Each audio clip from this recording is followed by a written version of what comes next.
Ma première question pour toi, ce serait de te présenter qui tu es, qu'est-ce que tu fais, euh, ton parcours académique pour que les gens puissent en savoir un peu plus sur toi, tout simplement.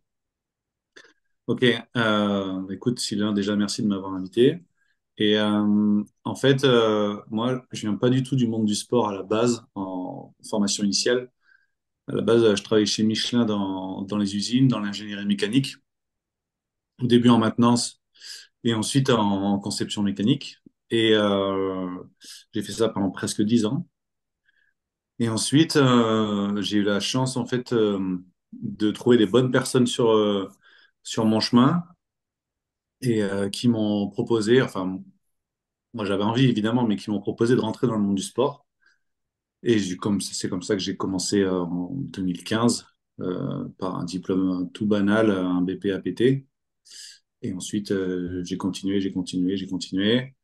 Au début, j'étais plutôt sur les diplômes fédéraux. J'ai commencé à me former vers les années 2013. Ça, c'était plus pour moi en tant qu'athlète parce que ça m'intéressait de comprendre un peu mieux ma pratique. Et ensuite, quand je suis passé pro en 2015, là, c'était plus les diplômes d'État. Donc, j'ai fait un BP, un BT, après j'ai fait un CQP en sprint, après j'ai basculé sur le DE athlé. Après, j'ai passé le DES à l'INSEP en sprint, dans l'aspect. Après, je me suis formé en préparation physique avec des formations diverses et variées, par exemple comme Pro FTS. Et ensuite, après, je suis allé chercher de la compétence en médecine où j'ai fait un diplôme universitaire en nutrition.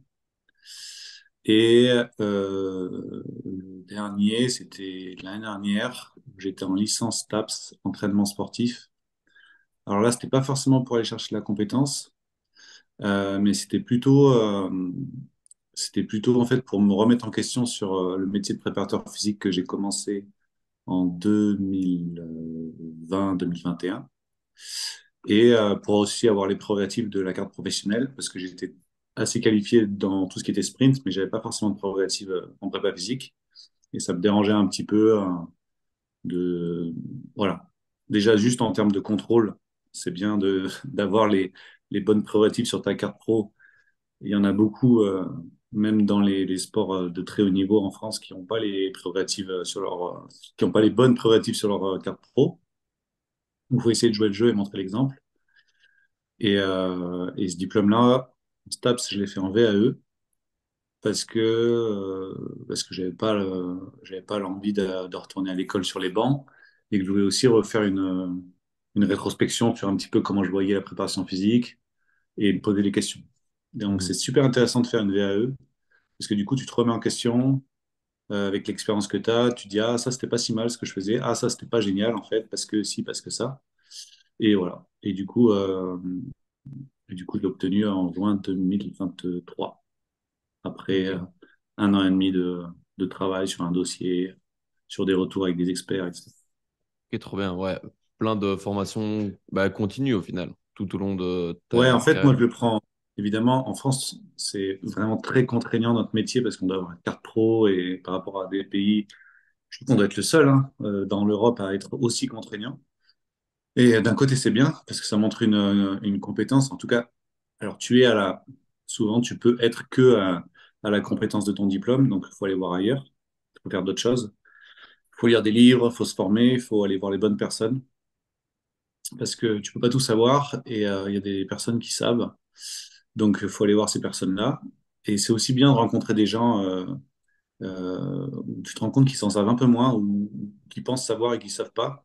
Et ça aussi, c'est intéressant de les rencontrer parce que c'est beaucoup de vent embrassé et tu te rends assez vite compte. Et des fois, tu tombes sur des personnes qui payent pas forcément de mine, mais quand tu les écoutes, tu écoutes, quoi. Mhm. Et du coup, maintenant, bah, comme tu es un spécialiste du sprint, on va aborder tout ce qui touche autour du sprint. Et ma première question, c'est est-ce que selon toi, un sprinter, il est défini à être un bon sprinter ou pas? Donc, est-ce que génétiquement, tu es un Ouais. sprinter ou tu ne l'es pas? Alors, un bon sprinter, évidemment, tu peux pas enlever la part génétique. C'est c'est impossible. Tu peux t'entraîner 12 fois par semaine avec les meilleurs coachs au monde, avec ta nutrition qui est au top, avec le sommeil, du monitoring, tout ce que tu veux. Si au bout d'un moment, t'as pas une génétique qui fait que t'as pas les muscles qui vont bien, t'as pas les tendons qui vont bien, t'as pas les segments assez courts ou assez longs qui vont bien, etc., c'est compliqué. Mais pour moi, c'est trop facile de dire ah ouais, j'ai pas la bonne génétique, j'y arriverai pas. Déjà, souvent en athlétisme, nous, on n'est pas un sport, on est genre 10 sports différents et c'est pas les mêmes qualités forcément sur tous les sports. Ne serait-ce que à l'intérieur du sprint, tu prends le 100 ou le 400, c'est pas exactement la même chose, même si ça reste du sprint. Et donc, du coup, souvent, les sportifs, et c'est normal, hein, ils vont vers la spécialité où ils sont bons, parce que tu peux aimer le saut en hauteur, mais si tu fais 1,50 m, ça va être compliqué. Et donc, du coup, tu te retrouves, quand tu es jeune en athlète, à faire un peu tout. Et ensuite, tu te spécialises parce que tu vois bien où là où tu es un peu le meilleur. Et du coup, tu continues dans ta famille de spécialités, voire dans ta spécialité. Et les meilleurs, on va dire, les meilleurs des meilleurs et ceux qui ont un grand, grand courage, ils font des épreuves combinées. Hmm. Mais alors là, c'est une autre spécialité. Et pour le sprint, euh, déjà pour moi, il y a la base de la génétique, donc il y a papa-maman. Et ensuite, il y a tout ce qui se passe dans ton enfance, dans ta petite enfance et dans ton enfance, et tout ce que tu peux acquérir à ce moment-là, qui est très complexe. Et c'est vraiment important d'avoir des gens compétents sur du développement primaire, très très primaire avant 3 ans, du développement de, des facultés de motricité de base avant 7 ans, et de 8 à 12 ans, de faire ce travail dont parle Sébastien Rattel, qui est extrêmement important, euh, des différentes qualités. Donc ça, c'est important. Et ensuite, après, bah, quand tu arrives adulte, nous, adultes, c'est à peu près vers 15-16 ans. Donc à 15-16 ans, tu peux déjà faire les championnats de France élite. Euh, et là, après, il y a l'entraînement, il y a la spécialisation, il y a comment tu t'entraînes, est-ce que tu te blesses? Parce que souvent, quand tu te blesses tôt, c'est pas bon signe. Et la blessure amène à une certaine régression, même si la blessure, elle n'est pas forcément tout le temps mauvaise, parce qu'elle peut te faire prendre conscience de certaines choses, et du coup, tu peux évoluer sur une autre pratique, ou tu peux évoluer sur une prise de conscience de l'athlète qui peut s'améliorer. Hmm. Et donc, pour répondre plus simplement à ta question, le sprint, tu as une part de génétique, oui, mais n'importe qui pourra progresser quand même à son niveau. Et est-ce que, selon toi, on peut devenir bon sprinter, mais un peu plus tardivement sur le tard? Alors, on a vu des exemples avec des sprinters qui sont arrivés plus tard sur les pistes et qui ont très très bien réussi, mais parce qu'ils faisaient d'autres sports avant, comme du football. Souvent, on parle de football, mais il y en a qui sont sortis d'autres sports. Donc, je vois pas quelqu'un qui a jamais fait de sport arriver et claquer une grosse perf. Même un footballeur, quand il arrive et qu'il claque déjà à moins de 11 secondes, tu dis, bon, là, il y a quelque chose, parce qu'il n'a pas appris à gérer son effort, parce qu'il n'a pas appris à, à partir dans un starting block, qui est un mouvement complexe, etc. Mais c'est possible, c'est possible. Hmm. Et en quoi, justement, là, je rebondis directement sur ce que tu viens de dire, en quoi c'est si complexe de partir des starts? Ça peut paraître bête, En mais fait, quand tu pars des starting blocks, quand tu cours, c'est un mouvement cyclique, très très cyclique, et presque naturel parce qu'il y a tout le monde qui sait courir. Quand tu pars d'un starting block, c'est un mouvement acyclique qui devient un mouvement cyclique. C'est-à-dire que quand tu es dans tes starting blocks, tu as 4 appuis au sol au moment du prêt, au moment où le juge dit prêt, et au coup de feu, donc un signal sonore, tu dois exploser et sortir des starting blocks. Et pendant un bref instant, tu dois avoir 2 poussées sur les jambes, tu dois actionner tes épaules. Ensuite, il y a une jambe qui doit enlever une contraction musculaire sur son extension et passer en flexion, et l'autre jambe qui doit continuer à faire son extension pour continuer à pousser et attendre. Et ensuite, ça s'inverse. Donc, c'est un mouvement assez complexe. Il y en a, ils sont très très bons et ça se voit, c'est très joli. Il y en a, c'est une catastrophe parce qu'ils n'arrivent pas à gérer leurs angles entre les épaules, le bassin et leurs pieds. Les fesses sont derrière, où ils se relèvent. Donc voilà, tu as un bon départ sur des sprints courts, surtout 200 et moins. C'est très très important. Et souvent, j'ai l'habitude de dire aux athlètes que c'est un peu comme un domino en fait. Si tu actionnes le bon domino au bon moment, c'est-à-dire si tu arrives à bien sortir et que tu poses premier, deuxième, troisième, quatrième appui proprement et dans les règles biomécaniques, dans toi ce que tu peux faire, parce qu'on n'est pas tous capables de mettre un angle comme Justin Gatlin, euh, et ben après ta course en fait c'est plus facile. Si déjà tu commences à mettre des pieds à plat, des pieds qui se posent devant ton bassin, tu te relèves, la course elle est mal lancée quand même. Hmm. Ouais, donc en fait, ça peut être avantageux comme à ton désavantage. C'est ça. Et après, tu peux avoir des exceptions, comme Usain Bolt, qui, lors d'un grand championnat, en demi-finale, fait un départ catastrophique. Sauf que il a tellement de réserves derrière, il a tellement d'autres choses qu'il arrive à, à revenir, mais il n'était pas serein. Quand tu regardes son départ et qu'il tombe, je crois qu'il tombe sur le troisième ou quatrième appui. Elle est assez connue cette vidéo. Et après, en fait, il se force à remettre son corps en déséquilibre pour reprendre une accélération propre. Et ensuite, il gagne, mais sur les 5 derniers mètres. Et Mhm. pourtant, c'est Usain Bolt. C'est pas n'importe qui. Ouais. Et pour toi, c'est quoi les qualités qui vont faire d'un athlète un bon sprinter? Alors c'est pas forcément pour moi, mais quand tu regardes la science, déjà, ce qui se passe, c'est que tu regardes les muscles du solaire et d'arriver à ne pas s'affaisser au départ, donc d'avoir un pied en fait qui ne bouge pas, qui est vraiment très très solide. Des fois, on voit des pieds quand ils touchent le sol, ils viennent s'effondrer un petit peu.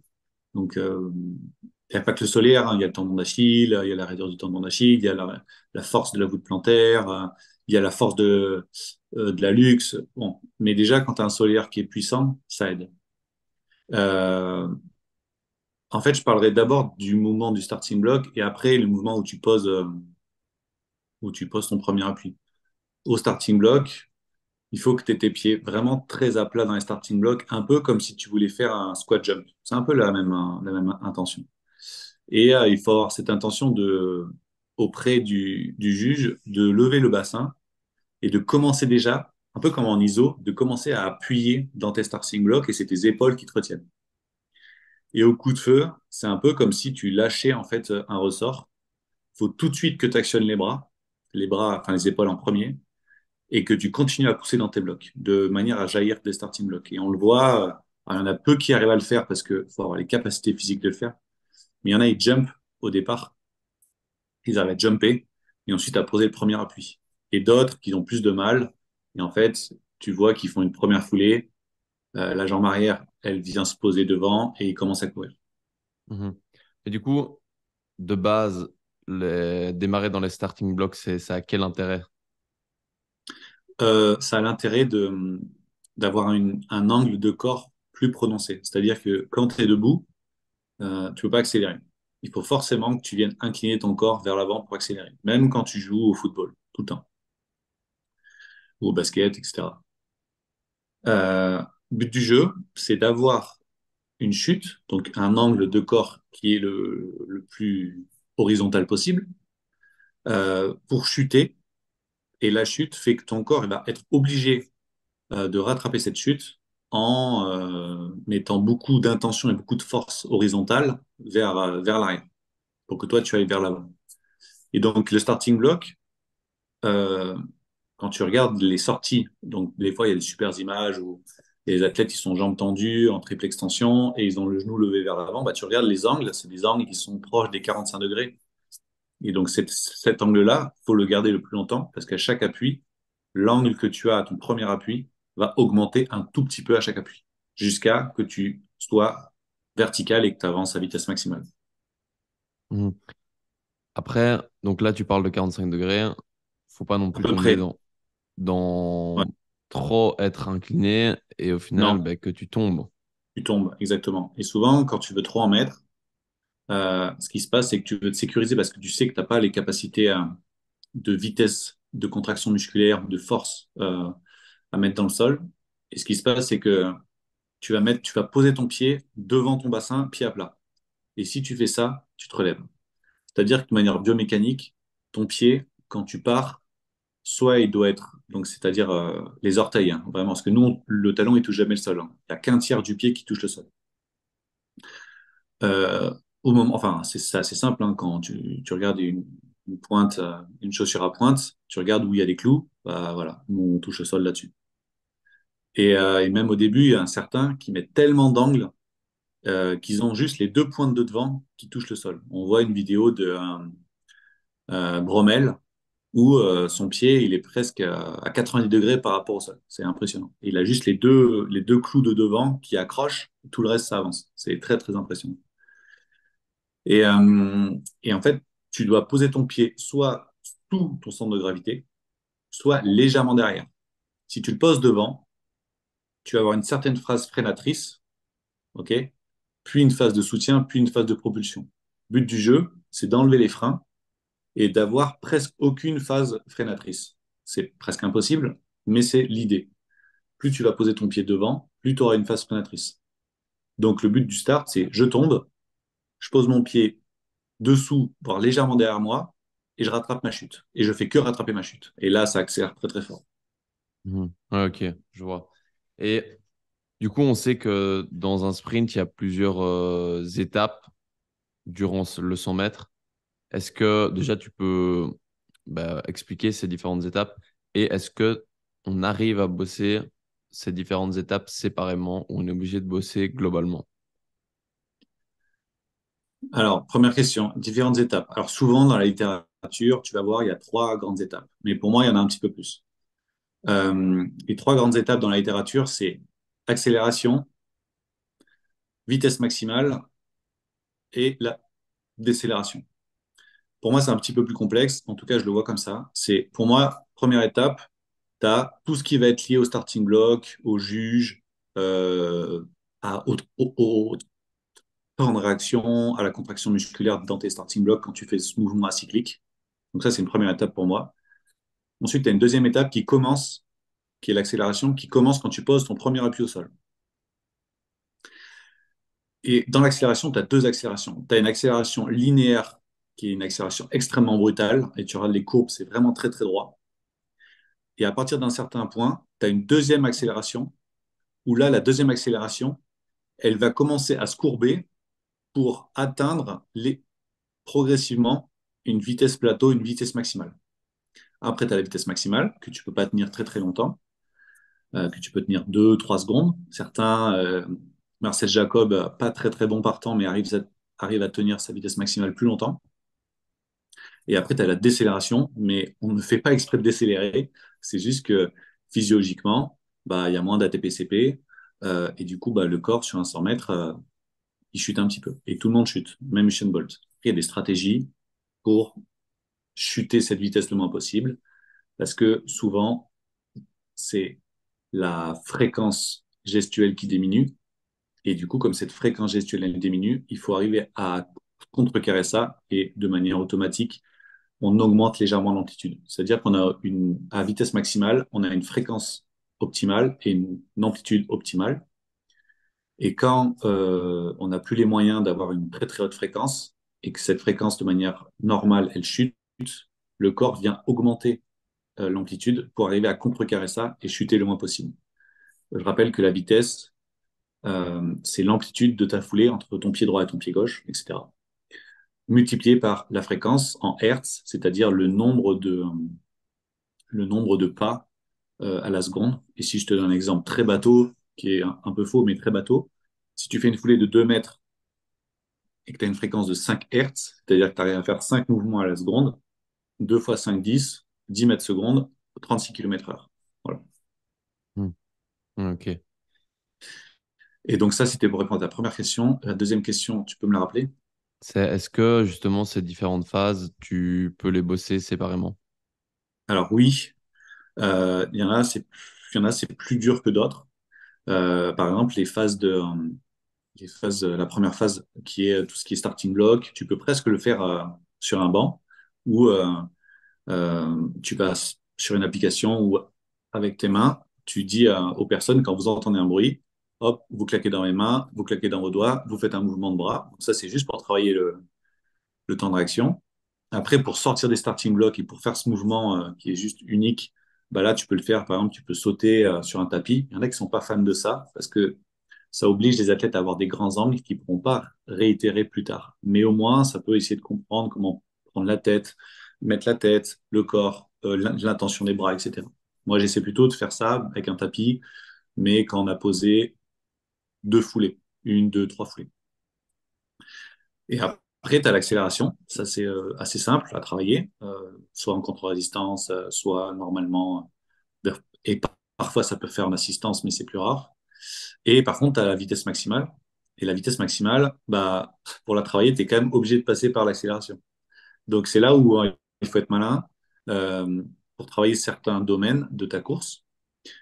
Faut pas trop fatiguer l'athlète avant. C'est-à-dire que si tu veux travailler 30 mètres de vitesse maximale, il faut pas que l'athlète ait eu trop de fatigue à faire son accélération et du coup, il est cramé et c'est pas optimal. Donc, tu as des stratégies plus ou moins complexes et onéreuses pour faire ça. La stratégie la plus simple, souvent on le voit, c'est un élastique. Il y a quelqu'un qui tire un élastique ou l'athlète, tu as un point fixe avec un élastique, tu te recules, tu te recules, tu te recules, tu te recules, tu te recules avec un élastique qui est assez long. L'élastique va t'aider à l'accélération et ensuite, quand c'est le coach qui calcule, il veut avoir cette vitesse maximale, ça peut t'aider. Nous, on a la chance d'avoir le stadium Jean Pelez où il y a une descente. Donc, tu peux aussi créer de l'accélération dans la descente et travailler ta vitesse maximale sur le plat. Ou sinon, après, tu as des outils comme le 10-80, mais c'est pas donné à tout le monde. Nous, on a la chance d'en avoir un. C'est un outil exceptionnel et là, où tu peux tout paramétrer. C'est vraiment très, très bien aussi. Et après, il y a d'autres systèmes c'est des vieux systèmes, mais qui sont très bien, ou avec un système de poulie où tu as un athlète qui tire et l'autre qui se fait entraîner. Du coup, l'athlète qui tire, lui, c'est de la résistance. Donc, lui, il bosse plutôt son accélération. Et l'athlète qui est entraîné, lui, ça va l'aider sur son accélération et ça va encore l'aider sur sa vitesse maximale. Ouais. Et du coup, ouais, c'est ça qui est dur, c'est que si tu veux bosser la fin du sprint du 100 mètres, ben en fait, Ouais, ça te fait à chaque fois faire un 100 mètres à vitesse maximale. c'est Mais du ça. coup, Enfin, presque, ouais. C'est-à-dire que tu peux avoir d'autres stratégies. Par exemple, tu as des entraînements où tu vas faire 30 mètres d'accélération cool. Tu dis, OK, bon, on y va. Mais nerveusement, tu vas pas mettre beaucoup d'intensité. Et souvent, en sprint, c'est ça qui est vraiment fatigant. C'est que quand tu es à 100% euh, ou quand tu es à euh, 99% ou 98%, c'est pas pareil. Et c'est vraiment, vraiment pas la même chose. Et encore, il y a le 100% de l'entraînement et tu as le 100% de la compétition. Et ça, c'est encore pas pareil, au niveau nerveux. Et du coup, tu dis juste à un gars, OK, tu pars à 98% pendant 30 mètres. Ça va le fatiguer, mais pas tant que ça. Et par contre, je te laisse encore 30 mètres où là, par contre, tu peux envoyer, quoi. Et du coup, tu peux mettre des cellules, etc. Alors, 30 plus 30, c'est déjà des athlètes qui sont confirmés. Tu peux faire pour un sport collectif, tu fais 20 plus 20, ça suffit largement. mhm. Et du coup, tu parlais de départ en pente. En fait, Ouais, là, donc, tu démarres en pente et puis après quelques mètres, là, tu es sur du plat. C'est juste pour te faire exactement. atteindre une vitesse plus importante. Après, c'est un peu peut-être plus technique aussi d'être capable de Ouais, courir à des bonnes vitesses sur une descente. ouais. En fait, ce qui se passe, c'est que quand tu pars en pente comme ça, tout ce qui est système de survitesse, ou en tout cas vitesse maximale ou survitesse, que tu sois athlète ou non, faut que tu aies une très bonne technique. Parce que les blessures, c'est à ce moment-là qu'elles arrivent, quoi. C'est très rare de voir des athlètes qui se blessent à l'accélération. Ça arrive, hein, mais c'est très rare. Les athlètes qui se blessent quand tu es à top speed ou au maintien de top speed et que le corps il est soutenu et le corps, en fait, il arrive à des vitesses de contraction énormes, quoi. Je te donne un exemple. Tu prends quelqu'un qui court à, euh, à 10 mètres secondes, 35 km heure. Donc c'est un athlète, soit c'est une femme très très forte, soit c'est un gars d'un bon niveau régional. Euh, Quand son pied il touche le sol, on est d'accord, son pied il est à 0 km heure, mais son corps avance. Quand son pied quitte le sol, son pied doit faire un cycle, donc le swing, donc son pied devient un segment libre, et il doit revenir devant. Mais son corps, lui, est toujours à 35 km heure. Et son pied, lui, en fonction des profils, mais tu dois être à peu près vers 60-65 km heure. C'est-à-dire que ton pied, il est à 60-65 km heure pour revenir. Il n'y a aucun exercice en musculation où il y a autant de tension dans la chaîne poste, surtout les ischios, que faire un sprint à fond. Aucun. Hmm. Euh, Pourtant, ça paraît simple, un sprint. Mais tu peux mettre 300 kilos sur un Roman deadlift, tu peux mettre du nordique, tout ce que tu veux. Euh, Quand tu as ton pied qui passe de 0 à 60 km heure en 3 dixièmes, pour revenir à zéro, c'est pour ça qu'on se blesse. Et je vais pas dire que c'est normal, la blessure est pas normale, mais c'est trop violent. C'est vraiment très très violent. Mhm. C'est pour ça qu'il faut bosser les ischios en force, mais aussi en vitesse et aller chercher toutes les différents types de Exactement. contractions. Et après, il faut regarder dans le spectre force-vitesse, ce que tu as besoin en force. Alors, si tu veux augmenter tes taux de puissance, de vitesse, évidemment, il faut que tu augmentes tes taux de force. Mais tu peux avoir des taux de force très très élevés et pas créer de vitesse. Les haltérophiles sont beaucoup plus explosifs que ceux qui font de la force athlétique. Parce que la force athlétique, c'est lente, mais c'est normal, c'est leur sport. C'est soulever des charges très très lourdes, mais lentement. Par contre, tu prends un haltérophile, tu lui demandes de faire un CMJ ou même ne serait-ce un squat jump, je pense qu'il est meilleur, voire au même niveau que les sprinters. Mhm. Mais c'est et il faut aussi comprendre en préparation physique que euh, ton corps, quand tu cours, euh, il passe d'une d'une fonction euh, chaîne fermée quand le pied est au sol à une fonction chaîne ouverte quand le pied quitte le sol. C'est-à-dire que ton point fixe, à un moment, c'est le sol. 2 dixièmes après, enfin, quelques centièmes après, quand tu quittes le sol, c'est ton tronc, enfin, c'est ton buste. Après, c'est encore le sol, mais avec l'autre jambe, etc., etc., etc. Donc, quand tu passes d'une chaîne ouverte à une chaîne fermée aussi rapidement, bah, c'est très, très brutal. Mhm. Et maintenant, ce serait quoi la différence entre un 100 mètres et un 110 mètres haies en termes d'entraînement grossièrement? Alors, déjà, avant, ceux qui faisaient du 100 et c'était pas forcément des bons sprinters de 100 mètres. Maintenant, ça a un peu changé, où ceux qui font du 100 et ou du 110 et, tu les mets sur un 100 mètres plat, ça avance. Parce que les méthodes d'entraînement ont changé, etc. Ce qu'il faut savoir, c'est que sur un 100 mètres plat, t'as pas de contrainte. T'as juste, la seule contrainte, c'est une ligne du départ, une ligne d'arrivée, et les couloirs droite-gauche. Voilà. Sur le 110, tu as une contrainte où déjà, au départ, entre le départ et la première haie, tu as une distance qui ne peut pas bouger. Et entre chaque haie, tu as une distance qui ne peut pas bouger. Donc, c'est-à-dire que tu as quelque chose qui est assez contraint, c'est la l'amplitude de tes pas. Même si tu peux un peu tricher, reprendre la haie très très proche, impulser de plus loin, impulser de plus près, etc. Mais ça, c'est les stratégies. Tu sais qu'entre tes deux haies, tu as la même distance tout le temps, entre les 10. Donc, c'est-à-dire que ton amplitude, tu vas pas pouvoir trop, c'est presque un peu tout le monde pareil. La seule chose que tu peux bouger, vitesse égale amplitude fois fréquence. Si ton amplitude, tu peux pas trop la bouger, ce que tu peux juste bouger, c'est ta fréquence. Et du coup, on voit, bah, par exemple, le meilleur hurdler actuellement, c'est Grant Holloway, un Américain. On voit que c'est un très très bon partant, mais au bout de la quatrième, cinquième haie, sa fréquence, elle n'est pas forcément la meilleure et il peut avoir du mal à finir. Ça reste qu'il est quand même très très fort. Mais tu peux avoir d'autres hurdlers qui vont partir de manière plus modeste que lui et qui vont arriver à continuer à mettre la fréquence gestuelle entre les haies, voire même à la maintenir plus longtemps. Et c'est là où, par exemple, tu as un footballeur de foot US qui s'appelle Devon Allen, et lui, qui n'a pas forcément un très gros départ, et ça part fort quand même, hein, mais par rapport à Grant Holloway, il a moins bon départ.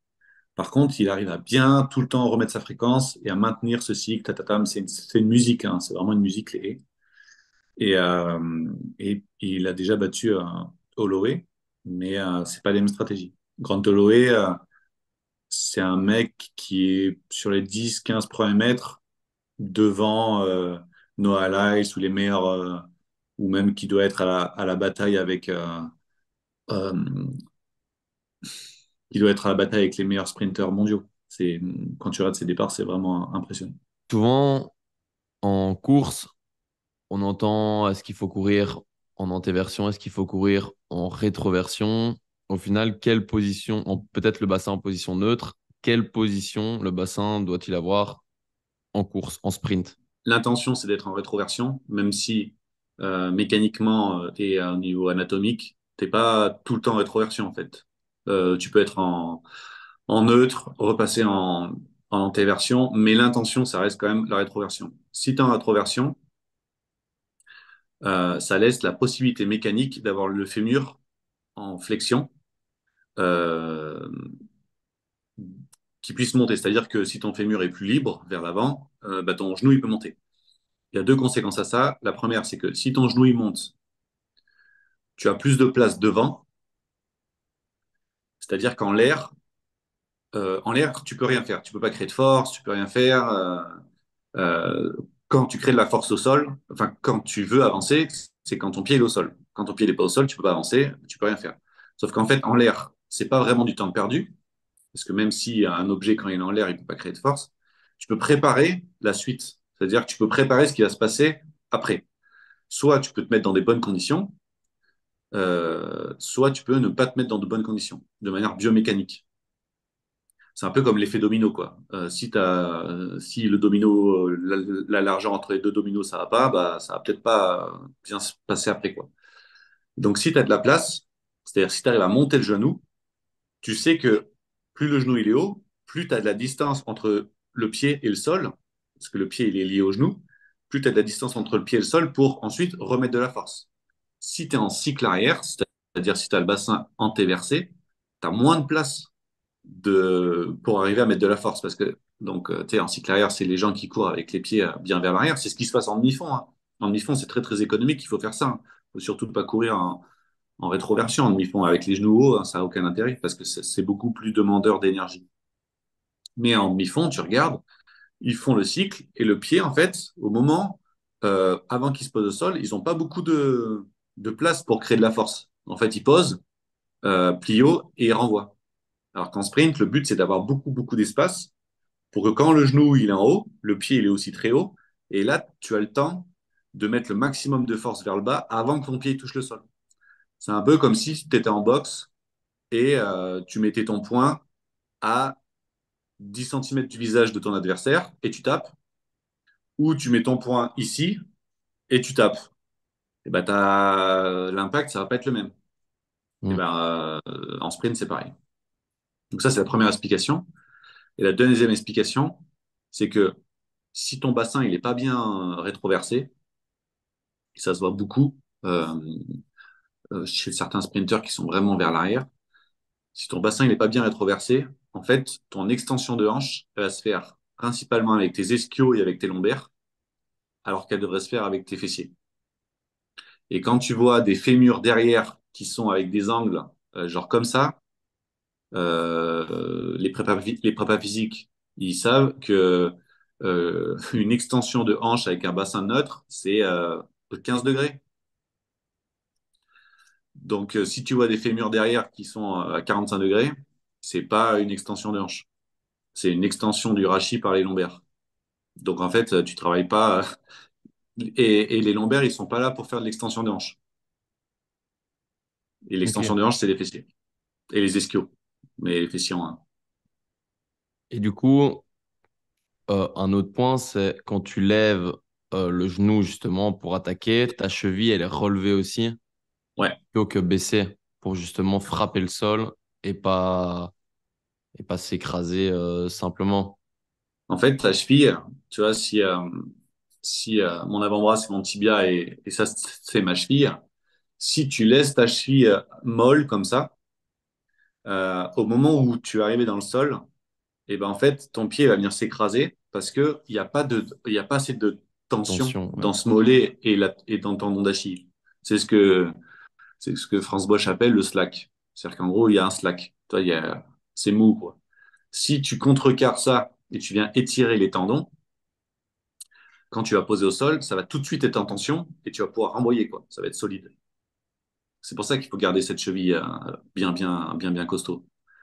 Et c'est un petit peu comme si ton tibia et ton pied, ça avait la forme d'un marteau et t'avais l'intention de taper le sol avec le marteau, quoi. Ouais. Et maintenant, j'aimerais savoir, je sais qu'en athlée, il y a beaucoup de travail athlétique, donc pas qu'on peut voir les trucs classiques, mais des montées de genoux, beaucoup de travail comme ça, de technique, de course. Est-ce que ce style de travail, toi, tu y verrais un intérêt dans les sports co? Alors, le style de travail, sur ça, il y en a deux. C'est un peu comme des musiciens qui vont faire leur gamme, hein. Nous, ça s'appelle des gammes athlétiques, c'est pareil. Si on répète des choses, alors il y en a des milliers, hein, des gammes athlétiques. Le but de ça, le premier, c'est la coordination. C'est ça, c'est savoir maîtriser son corps à des vitesses et à des amplitudes qui peuvent être moindres que la course à top speed. C'est-à-dire que sur des gammes, soit tu peux mettre des très très grosses fréquences, mais pas beaucoup d'amplitude, soit tu peux mettre beaucoup d'amplitude, mais pas beaucoup de fréquences, etc. Et donc, c'est du travail de coordination. En premier lieu, c'est un travail de coordination, hein. C'est-à-dire que quand tu fais un dissocié, c'est-à-dire jambes tendues à droite, flexion, extension à gauche, du genou, tu vois. Bon, bah, déjà, il y en a, ils n'y arrivent pas. Parce que c'est pas la coordination. Donc, ça a un gros travail de coordination.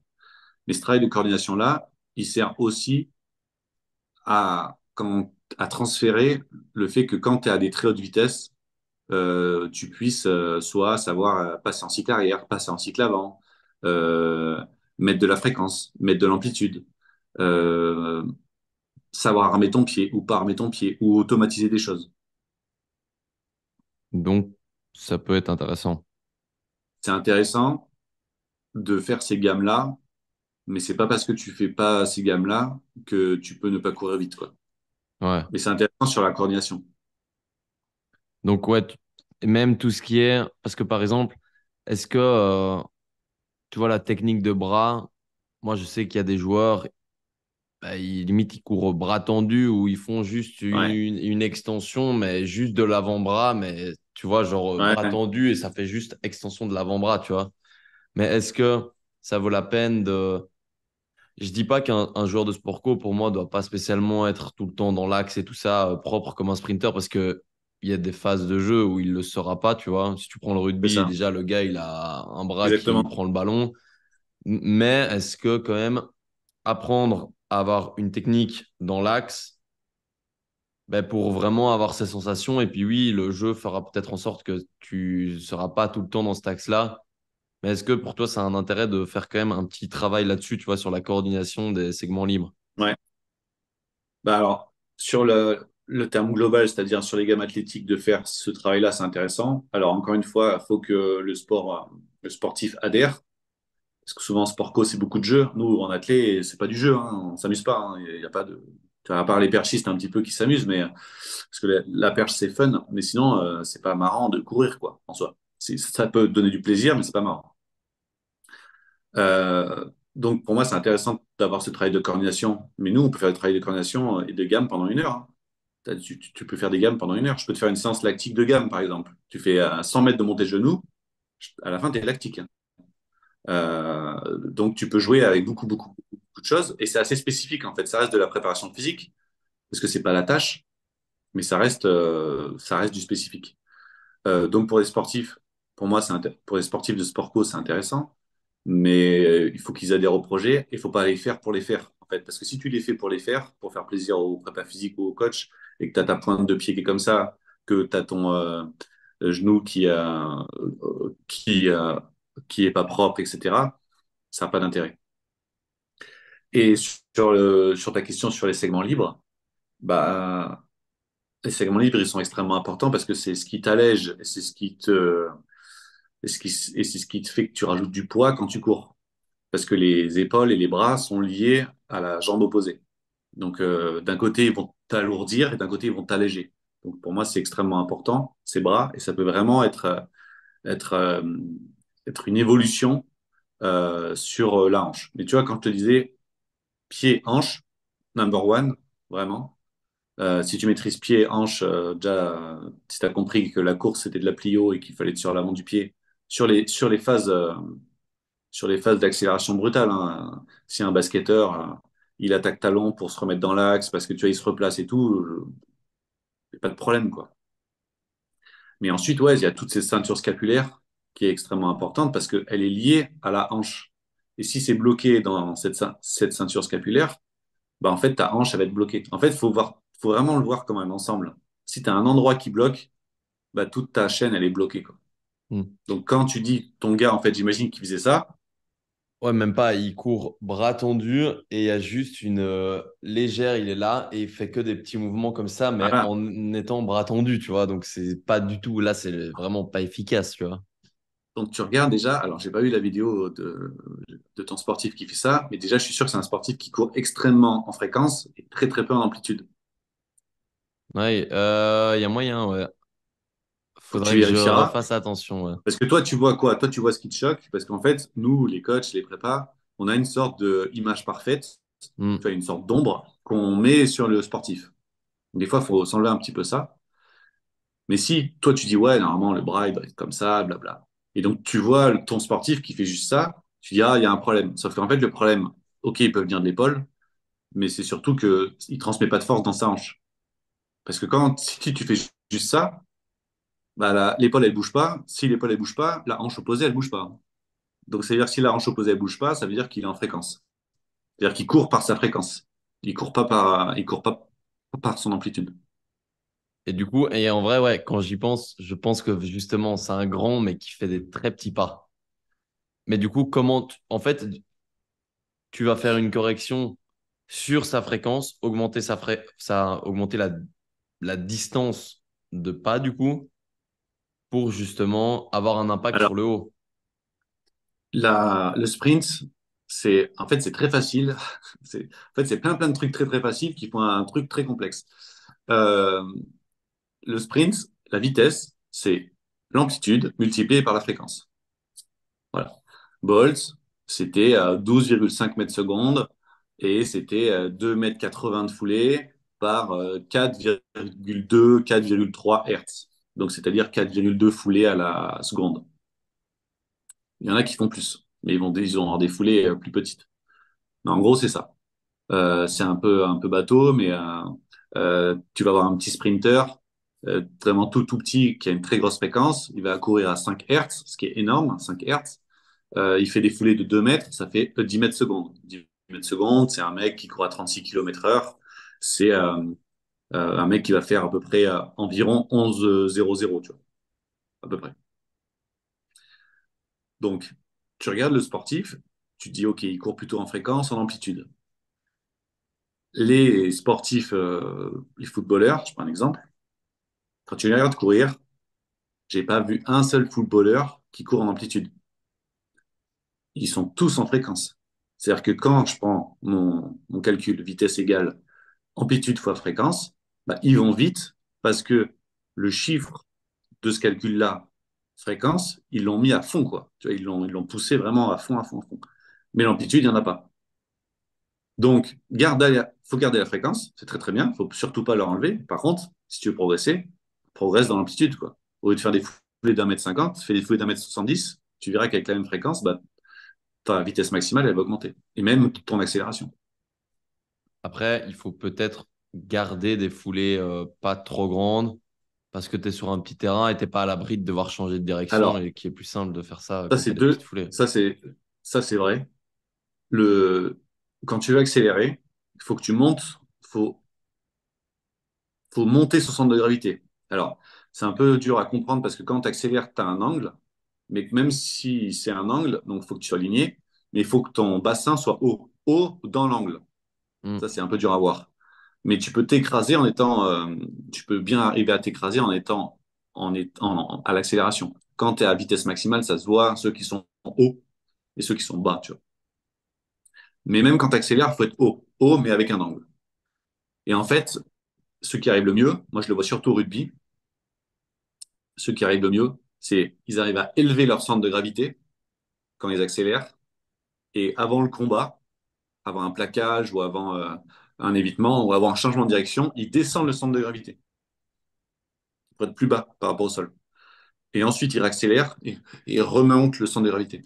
Et en fait, c'est ça, quoi. C'est d'arriver à jouer entre monter le centre de gravité, accélérer, freiner, descendre le centre de gravité, repartir droite-gauche, remonter le centre de gravité.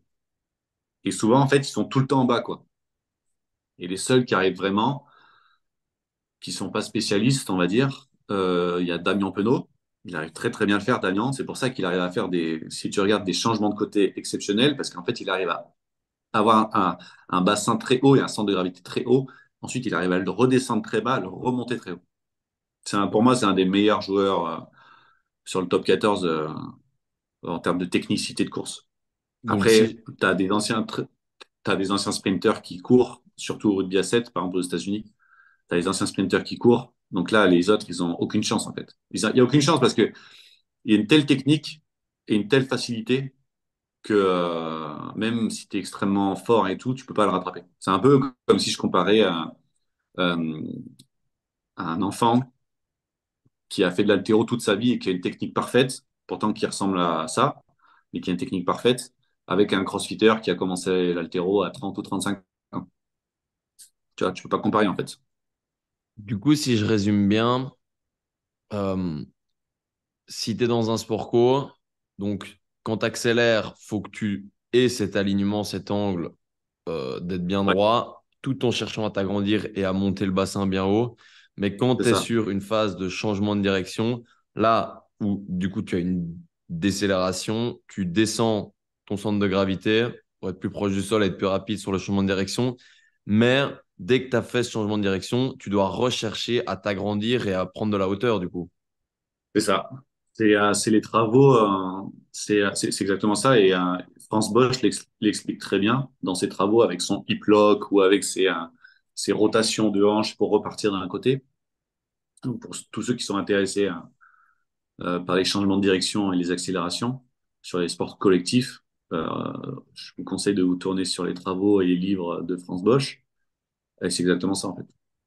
Ouais, Et donc, tu cherches réellement, dès que tu as fait ton changement de direction, à t'agrandir et à prendre de la hauteur, c'est tout en ça. étant Et ça, incliné, du coup. en fait, quand tu accélères, si tu viens faire beaucoup trop de foulées et avec des petits pas, en fait, nous, on appelle ça tricoter. C'est-à-dire qu'en fait, tu vas faire beaucoup de vitesse sur place, mais ton corps, il avance pas. Le but du jeu, c'est que ton corps, il avance. Il y a des sprinters qui, visuellement, tu vas dire, waouh, ça va vraiment vite. Mais qu'en fait, c'est qu'ils ils sont beaucoup en fréquence, mais leur corps, il avance pas forcément. Et à l'inverse, tu vas avoir des sprinters qui vont faire une énorme extension et qui vont prendre le temps de faire cette extension, et leur corps, il va avancer beaucoup. Et c'est ça, en fait, le but du jeu, c'est d'arriver à trouver cette alchimie et ce combo entre ne pas faire des foulées bondissantes, mais ne pas non plus faire de la surfréquence au démarrage. Il faut avoir l'intention d'avancer, quoi. Moi, ce qui a beaucoup aidé certains de mes sprinters, c'est de faire des chariots assez lourds pour qu'ils sentent qu'ils prennent le temps d'appuyer dans le sol, qu'ils prennent le temps, en fait. Il faut prendre le temps. Même en sprint, si ça va extrêmement vite, il faut prendre le temps de mettre de la force. Ouais, au final, les chariots, c'est pour avoir de la force horizontale dans le sol. Exactement. Alors, à moindre effet et à moindre force, tu peux faire des cotes. Mais les cotes, tu peux pas créer autant de force horizontale qu'un chariot mais la cote, c'est quand même intéressant. Moi, j'adore les cotes parce que ça demande, il y en a partout, à peu près. Tu peux réguler l'angulation de la côte.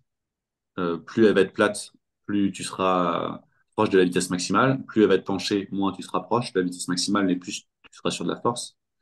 Il y a très très peu de blessures en côte parce que ton pied, en fait, l'ouverture de ta hanche et ton genou, il sera plus faible que quand tu es à top speed.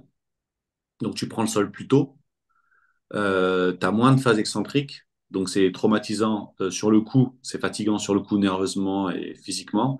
Mais après, tu as très très peu de courbatures, voire aucune courbature, parce que tu es beaucoup plus sur du concentrique que sur l'excentrique, sur ce côté pliométrique. Tu vois, si je prends, ça reste de la plio, hein. Mais tu as plus une phase concentrique que l'excentrique. Et la cote fait aussi que, comme il y a une cote, ton pied, bah, en fait, il vient se poser forcément sans le talon qui touche, quoi. C'est-à-dire que tu muscles ton pied et tu muscles ton cerveau, ton système nerveux à avoir un pied aussi plus solide, quoi. Moi, les cotes, je suis fan, vraiment. Après, l'inconvénient en sprint des cotes, c'est que ça détériore un petit peu le geste technique. Euh, et que quand tu fais ça proche des compètes, c'est pas l'idéal. Donc voilà, moi, en tout cas, moi j'essaie de faire en début de saison, en pré-compétition, mais pas en période de compétition, parce que le geste, c'est pas exactement la même mécanique. Et justement, tu as anticipé ma question parce que j'avais une question justement sur l'entraînement en code, voir l'intérêt, dans quel intérêt le faire. Mais du coup, ce serait plus dans un intérêt d'avoir encore plus cette intention de pousser dans le sol, vu que tu n'as pas le choix Ouais, pour monter. exactement. Et du coup, ça, pareil, ça peut être intéressant dans les sports co, justement, où moi, je Ouais, me rends très compte intéressant. qu'il y a beaucoup de joueurs qui, t'as beau le dire, mais ne poussent pas dans le sol. Tu as l'impression qu'en fait, leur appui, c'est je pose mon pied, alors que non, tu dois vouloir pousser Il faut pour que taper. le sol te renvoie ce que tu as mis, quoi. Il faut pousser avant que ton pied touche le sol, souvent aussi. Alors c'est bien de pousser quand ton pied est au sol, très bien, mais il faut que tu attaques le sol avant, en fait. Il faut que vraiment, faut avoir l'intention, c'est je tape, mon pied rentre en contact avec le sol et je continue à taper, quoi. Et est-ce que en termes d'inclinaison, je suppose allez, il y a une inclinaison à plus favoriser quand tu fais de la course du sprint en côte que. Plus elle est raide, plus tu seras sur des forces horizontales, en fait. Mais encore une fois, la côte ne peut pas mettre autant de force horizontale qu'un chariot très lourd ou un 10-80 très très lourd. Mais ça reste un mouvement à puissance maximale, quoi. Ça reste un mouvement au poids de corps. Ouais, et puis au final, c'est facile à mettre en place parce que 1080, bon voilà, entre nous, il y en a très peu qui vont pouvoir l'utiliser. Et chariot, peut-être un peu plus. Ou aussi des exercices où, par exemple, tu es face à face et tu ralentis et le gars te pousse vers l'avant. Je sais pas si tu vois, genre, on se Ouais, retient ouais, comme ouais. ça et Si, tu si, je vois. pousses. Alors moi, je préfère en binôme, comme ça, je préfère travailler avec des exercices, avec des élastiques très rigides et retenir sur 10 ou 20 mètres. Alors 20 mètres, ça fait un peu long, mais au moins 10 mètres. Je préfère travailler comme ça que travailler ici, quoi. Il y en a un qui pousse et l'autre qui fait ça. Voilà, tu peux le faire aussi, mais j'aime moins parce que celui qui part en arrière, il y a un côté où c'est un peu dangereux. L'autre, il n'ose pas non plus pousser à fond parce que il n'a pas envie que son collègue chute. Alors que quand tu as un élastique que tu mets vraiment sur des crétiliacs, un peu plus bas même, que l'autre il te retient, bon, bah, il n'y a pas vraiment de risque de blessure et celui qui est devant, il peut vraiment envoyer, quoi. Et justement, ce style d'exercice, tu préfères mettre l'élastique, parce que là, je viens de penser à ça, mais on met souvent ouais, au crétéliac. Est-ce que ça peut avoir un intérêt de le mettre aussi, tu vois, par-dessus ici? Ouais, ouais. Alors, quand tu le mets, le moteur, il est sur ta hanche. Donc, c'est-à-dire que si tu le mets sur la hanche, tu crées le point au niveau du moteur. Donc, c'est là où tu as le plus de force. Si tu le mets en haut, le moteur, il reste là, hein. De toute manière, il reste dans ta hanche, hein. L'extenseur de hanche, il est en bas, enfin, au milieu. Si tu le mets sur tes épaules, le sportif, il va devoir jauger aussi avec son tronc et avec son gainage le fait que tu augmentes le bras de levier entre ton point fixe et ton moteur.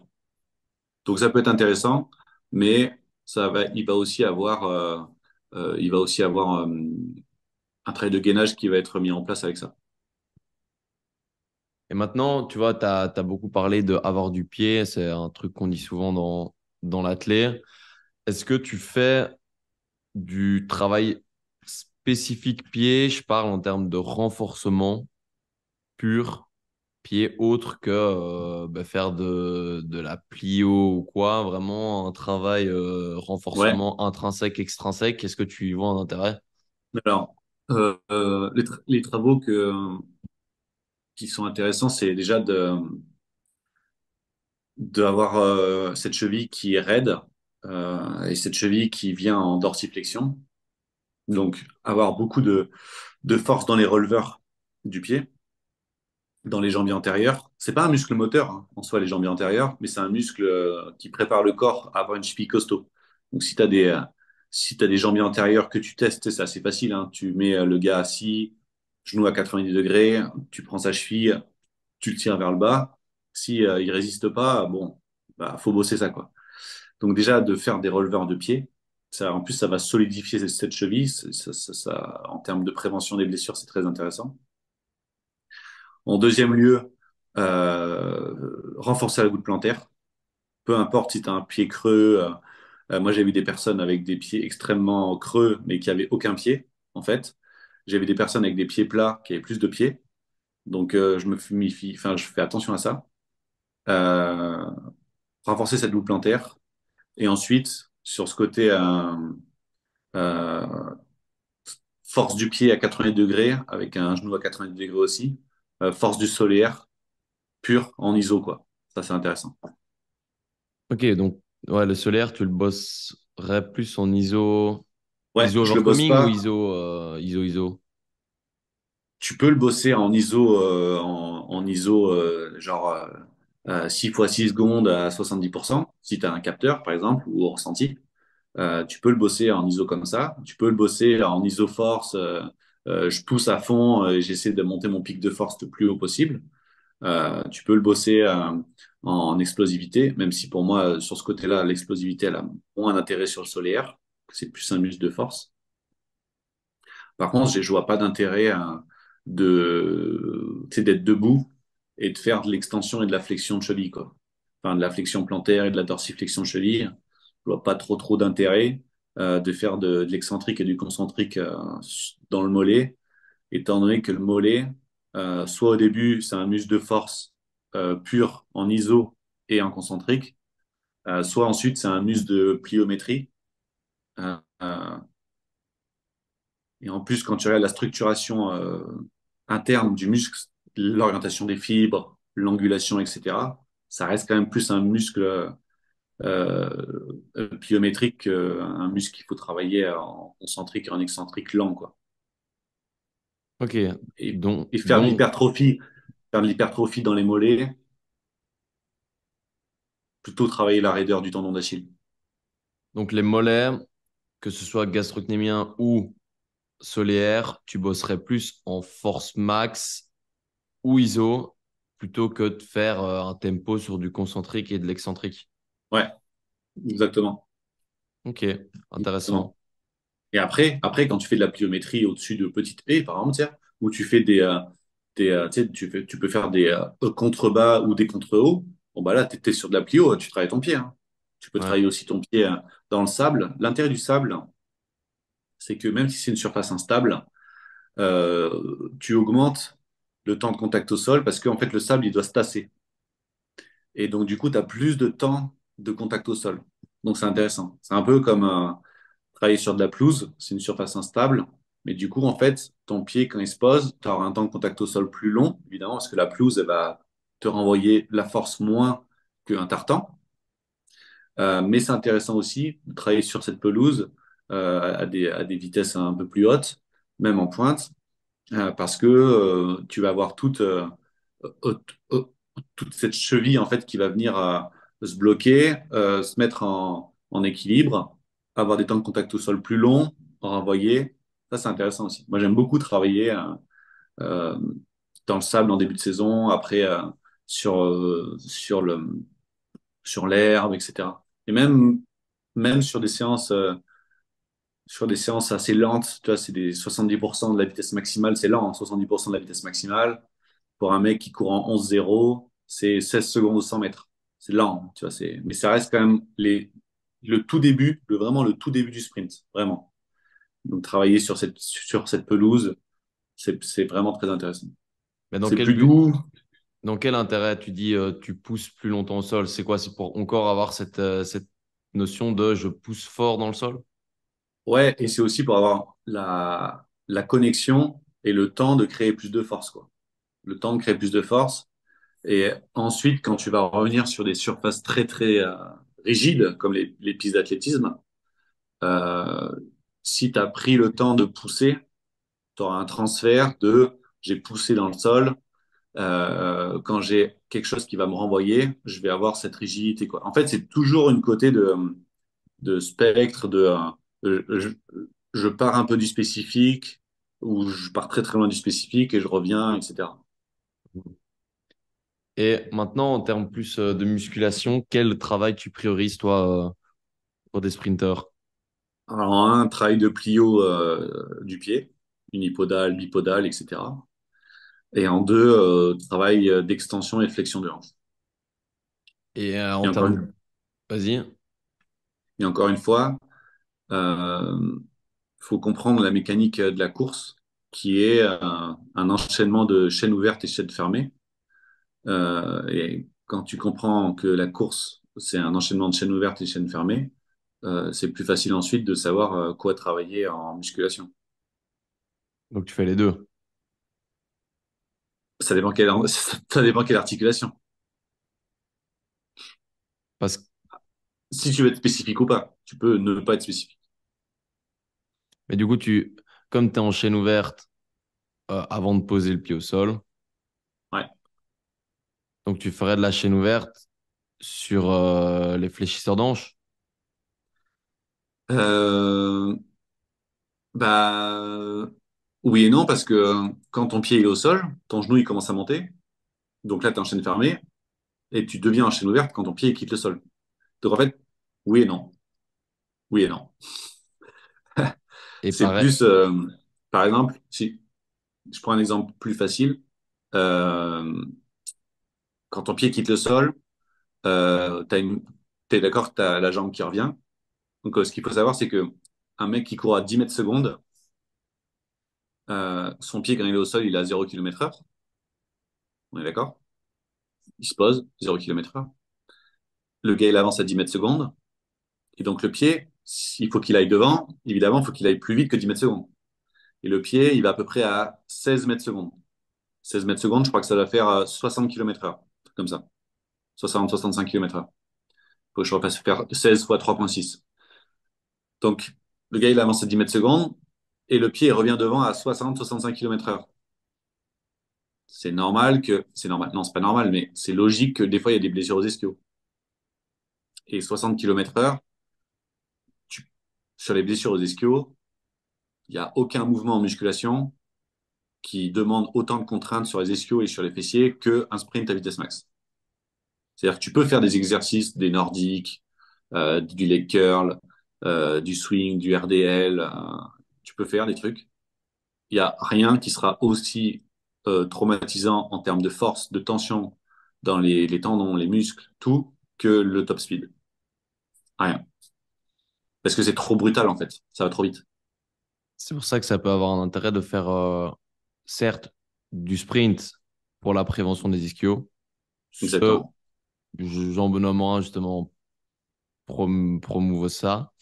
Le vaccin. Exactement. Mais c'est là où ça a aussi de l'intérêt, où j'ai l'impression qu'on pourrait avoir un peu d'appréhension à mettre des exercices d'ischio en salle de muscu à des tempos très très très rapides, alors qu'au final, en fait, peu importe l'exercice, Ce ben, sera tu plus seras lent. jamais aussi rapide que sur du sprint.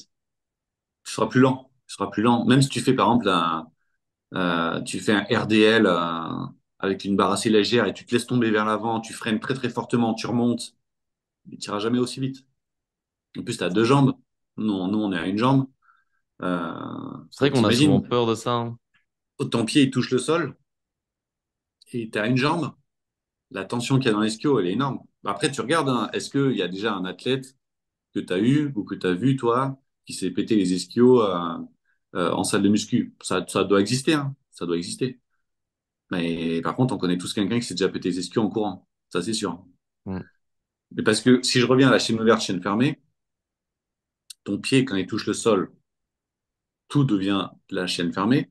Ton pied, quand il quitte le sol, ça devient de la chaîne ouverte. C'est un enchaînement extrêmement rapide parce que le temps de contact au sol, il est à peu près de 80-100 millisecondes et c'est un enchaînement ouverte-fermée, ouverte-fermée, ouverte-fermée extrêmement vite. Quand on est en salle de musculation, on est soit très souvent sur de la chaîne fermée et on fait l'exercice en entier, soit on est sur de la chaîne ouverte et on fait l'exercice en entier. Regarde comment un gars court, regarde où c'est, et déjà c'est plus facile. Le pied quitte le sol, tu as une flexion, donc tu as la jambe qui revient un peu vers l'arrière et qui revient vers l'avant. Quand ton pied quitte le sol, tu as cette flexion de genou, le genou il monte et ensuite une extension de genou. Flexion de genou, chaîne ouverte, j'ai plus mon pied au sol. C'est quoi l'exercice qui se rapproche de plus de ça? Mm. Ouais. Ah, C'est quoi l'exercice en flexion de genou? le leg. euh, les curls. Ouais. Et maintenant aussi en termes d'amplitude, parce qu'on en parlait tout à l'heure, tu fais pas, t'as pas une amplitude au niveau du genou d'un squat profond sur du sprint. Est-ce que c'est intéressant? Bah, probablement oui de le bosser parce que comme ça, tu as un recrutement qui est intéressant, un recrutement musculaire intéressant. Mais est-ce que c'est aussi intéressant de travailler très lourd à des amplitudes partielles, des amplitudes que tu retrouverais dans le sprint en lui-même? Alors, sur les amplitudes articulaires de sprint, faut, tu peux regarder la tâche.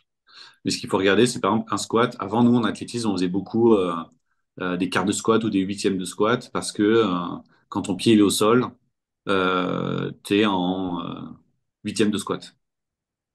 Ok, voilà, beaucoup faisaient ça. Sauf que déjà, en fait, quand tu es en huitième de squat et que tu viens monter, tu fais beaucoup une extension du genou. Enfin, tu es beaucoup sur ton t'es beaucoup sur ton quadri et peu sur ton fessier, alors que quand tu es tout en bas en squat complet, tu es quand même beaucoup dans ton fessier. Ce qu'il faut savoir, c'est que quand ton genou il est en haut, avec le genou parfois plus haut que la hanche, je t'ai dit, le pied il est en haut et il faut venir frapper le sol. Si ton fessier ne se contracte pas, pour ramener, parce que le genou il monte, et là il faut qu'il ramène dans l'autre sens, si ton fessier ne se contracte pas, fort et de manière élastique, bah, il va taper le sol comme ça, quoi. Donc, moi, je suis plutôt pour les grandes amplitudes articulaires. Et si tu as besoin de faire de la force, oui, si tu as besoin d'augmenter tes niveaux de force, il faut faire de la force, max. C'est intéressant. Après, l'inconvénient de la force maximale, c'est que c'est lent. Et nous, on est sur des choses qui sont très rapides. Donc, si besoin, un sportif, un sprinter, on va dire, un manque de force, pourquoi pas? Mais faut le justifier. Manque de force dans les extenseurs de hanches, faut que ça se justifie, quoi. Après, par exemple, sur un squat, faire une plus petite amplitude va peut-être permettre de charger lourd, mais d'avoir une Ouais, vitesse plus importante que sur une amplitude complète. ouais, oui. Moi, ce que j'aime bien faire, c'est le travail avec l'élastique, c'est-à-dire mettre une charge assez lourde en bas et ensuite mettre des élastiques. Il y a un très bon livre qui a été écrit là-dessus, là, sur les élastiques. Et en fait, plus tu montes, plus ta charge elle augmente. Et souvent, en fait, tu sais, quand tu passes la parallèle de ton squat, c'est quand même assez facile après. Et t'accélères plus trop. Et quand tu as des élastiques, il y en a qui mettent des chaînes, mais quand tu as des élastiques, tu rajoutes du poids, tu rajoutes du poids, tu rajoutes du poids. Du coup, tu dis à ton système nerveux, ah bah la charge elle augmente, donc ton système nerveux il continue à envoyer en fait. Et donc ça, moi j'aime bien parce que ça ressemble vraiment au sprint, de toujours avoir l'intention d'envoyer, quoi. Et de pas, ah bah tiens, j'ai passé le plus dur, j'ai vaincu l'inertie de la barre, mon corps il va monter. C'est bon, j'ai pas besoin de recruter trop de muscles. Ouais, donc tu utilises l'élastique dans ce but de constamment pousser, pousser, pousser. Mm. Ouais. Et ce qu'ils expliquent, c'était très intéressant dans le livre. Ils ont fait un livre, c'est 6 sports. Ils ont fait un livre et une formation en e-learning. Et nous, on l'avait vu déjà en athlée, on l'avait remarqué, mais eux, ils l'ont mis de manière plus universitaire. C'est qu'à la fin d'une amplitude articulaire d'un mouvement, un bench press, une extension du coude, euh, un squat jump, etc., le système nerveux, quand il sait que tu arrives en extension, il va commencer à arrêter la contraction, voire même à venir freiner par la contraction de l'antagoniste pour se protéger. C'est un système de régulation qu'on n'est pas conscient, hein, c'est inconscient, mais c'est la protection du corps humain. On est assez intelligent pour ça. Et donc, il y a des systèmes de frein à main pour pas se blesser. Le fait de mettre des élastiques, ça contrecarre cet effet de ah, j'arrive en fin d'extension, je commence à relâcher mon muscle et je viens freiner avec l'autre, avec mon antagoniste, pour me sécuriser.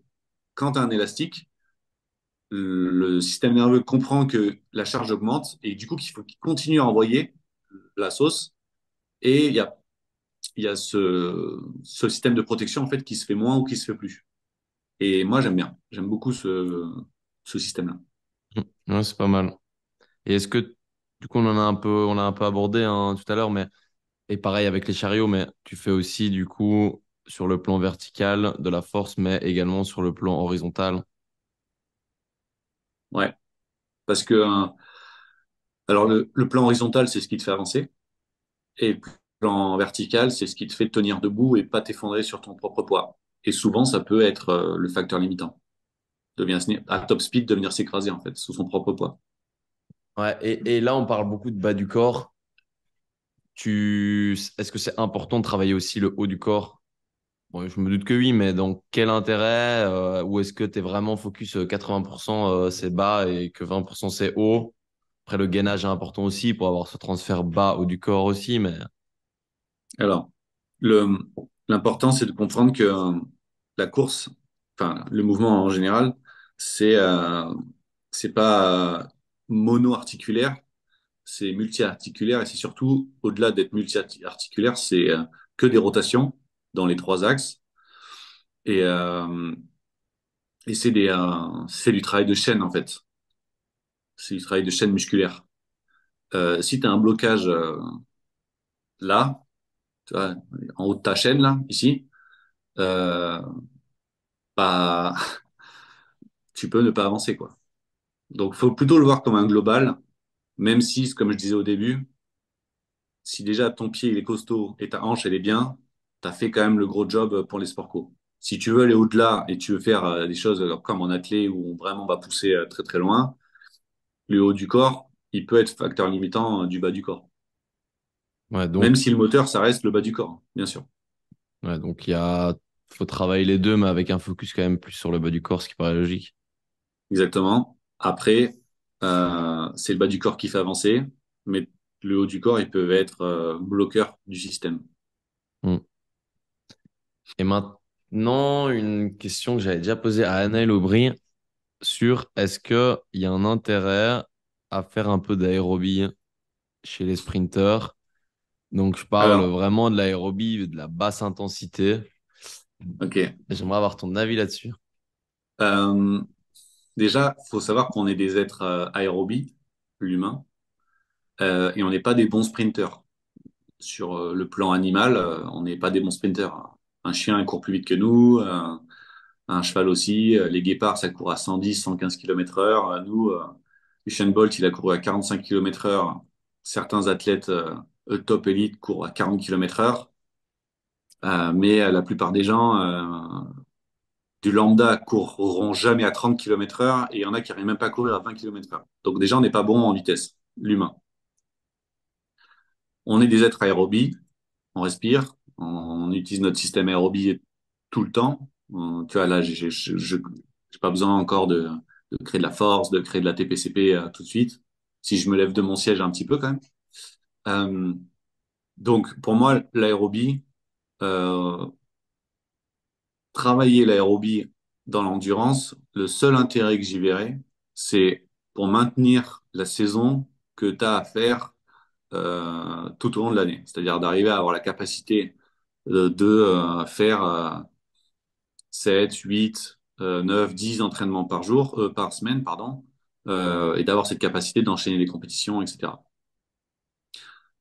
Faire du travail d'aérobie de VO2 max pur pour des sprinters jusqu'au 200, je vois pas forcément l'intérêt. Pour les sprinters de 400, c'est pas pareil parce que déjà le 400 mètres, c'est pas vitesse max. C'est très proche de la vitesse max, mais c'est pas vitesse max. Et il y a une grande partie du 400 mètres qui est quand même liée au système VO2. Donc, je mets un peu le 400 et le 400 et sur le côté. Mais tout ce qui est 200 et moins, pour moi, non. En début de saison, si tu veux aller faire du vélo, de la natation, d'aller faire des footings, etc., travailler ce côté un peu ludique, why not? Mais faire de la basse intensité, s'ils sont demandeurs, par exemple, de faire de la zone 2, tu vois, s'ils sont demandeurs, oui, pour régénérer, pour faire une récupération, ok. Mais s'ils sont pas demandeurs, je fais d'autres choses. Je préfère travailler de la mobilité extrême ou des choses comme ça. Ok. Et pour en revenir un peu aux ischios, est-ce que tu fais un travail spécifique préventif à ce niveau-là ou pour toi, justement, les entraînements en sprint sont la prévention? Alors, moi, je le vois pas trop comme une prévention, je le vois plutôt comme une, je le vois plutôt comme comme un travail tout court. C'est pas forcément la prévention. En fait, c'est si t'es costaud. Euh, les ischios, c'est très très important, mais c'est pas forcément qu'à cause des ischios faibles que les gens se pètent les ischios. Je m'explique. C'est pas parce que tu te pètes l'ischio que c'est à cause de l'ischio. Tu peux te péter l'ischio parce que l'ischio fondamentalement il est faible, ok. Mais tu peux te péter aussi l'ischio parce que il a été trop tonique et qu'il s'est jamais relâché et que c'est le but c'est d'avoir la contraction maximale mais aussi le relâchement maximal et que si ton ischio il est trop tonique et qu'il se relâche pas, en fait tu viens le sursolliciter, donc ça c'est pas bon non plus. Et une autre possibilité, c'est que l'ischio il vienne faire le travail de lui-même et du fessier. Et du coup quand tu fais en plus sur un muscle très long, très fin, ton propre travail et le travail d'un muscle très court, très large, très puissant, et que tu es en cycle arrière, il y a des prédispositions à se blesser les ischios. Mm. Mais c'est pas parce que tu pètes l'ischio que c'est le problème vient de l'ischio. Ok, ouais, c'est intéressant aussi ça. Et C'est un peu une fausse idée de vouloir ah bah je me suis pété l'ischio. Oui, quand tu t'es pété l'ischio, au moment où tu t'es pété l'ischio, le corps est sorti de la tenségrité et à ce moment-là, l'ischio était faible. Oui, mais c'est pas forcément parce que c'était un ischio faible avant.